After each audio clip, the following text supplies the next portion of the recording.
Hello, car lovers. Today we are going to talk about how Ford Motor built three super muscle cars and then made them disappear.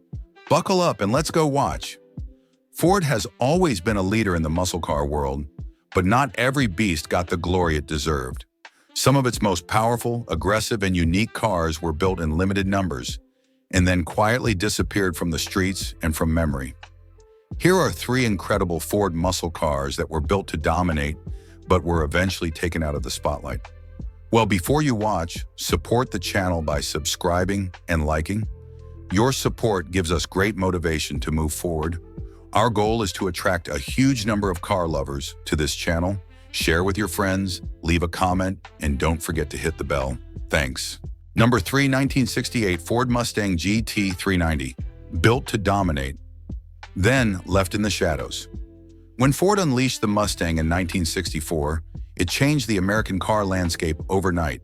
But by 1968, the competition was heating up, and Ford needed more than style. It needed raw, unapologetic power. Enter the 1968 Mustang GT 390, a muscle car built to flex serious muscle and prove that Ford could do more than just look good.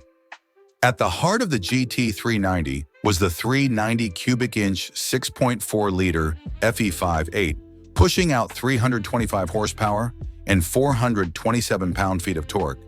This engine didn't just growl, it roared. Paired with a 4-speed manual or heavy-duty automatic transmission, the GT 390 offered straight-line performance that could challenge the best from GM and Mopar. 0 to 60 in just over 6 seconds wasn't just fast for its day, it was serious performance, period. And let's not forget its legendary Hollywood moment.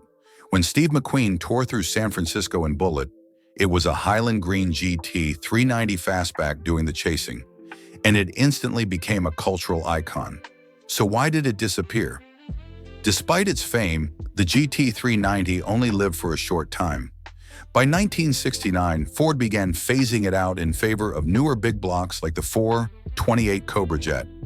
Emissions regulations were tightening, insurance rates for big block cars were skyrocketing, and Ford started focusing on newer performance packages. The GT 390 quietly faded into the background, remembered by enthusiasts, but rarely seen on the road today. The 1968 Mustang GT 390 was bold, fast, and perfectly timed. But it didn't stick around.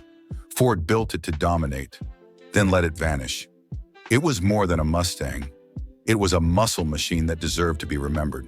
Number 2, 1969 Ford Torino Talladega, the NASCAR-bred muscle car Ford built. Then buried in 1969, Ford wasn't just building muscle cars, it was building weapons for the racetrack. The Ford Torino Talladega was one of the most purpose-built, race-inspired vehicles ever to come out of Dearborn, designed specifically to dominate NASCAR. And for a brief moment, it did. Then almost as quickly, it vanished. The Talladega wasn't about flash, it was about aerodynamics, speed, and strategy. Ford engineers took the Torino and reshaped its front end with a sleeker, longer nose and flush-mounted grille, all to slice through the air better than anything else on the track. Under the hood sat the powerful 428 Cobra Jet V8, tuned for torque and reliability at high speeds. Built to homologate the design for NASCAR competition, Ford only made around 750 units, all during a brief production window early in 1969. These cars weren't designed for dealerships or daily drivers. They were built to check a box, to qualify Ford's new racing body for the big leagues. And it worked. The Talladega was a track killer, helping Ford win the 1969 NASCAR Manufacturers' Championship and putting the heat on Dodge's Charger 500 and later the Daytona. On the street, it was a low-profile monster, fast, stable, and uniquely engineered for real performance, not just show. So why did it disappear? The rules changed. NASCAR shifted homologation requirements, and Ford pulled out of factory-backed racing. With that, the Talladega's mission ended. It wasn't marketed, celebrated, or truly appreciated by the general public.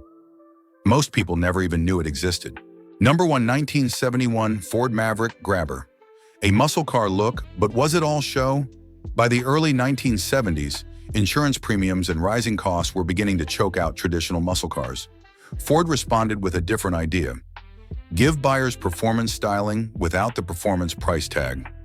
That's where the 1971 Ford Maverick Grabber came in, a car that looked like a street machine, but was more about image than outright power. Let's be clear, the Maverick itself wasn't a bad car. It was small, affordable, and designed to compete with imports like the VW Beetle and Datsun 510. But the Grabber trim, introduced in 1970 and continuing into 71, promised something more. Sporty looks, bold graphics, and youth appeal. You got a twin-scoop hood, unique Grabber striping, blackout grille, and color-keyed bumpers, all styling cues that scream muscle. But under the hood, it was a different story.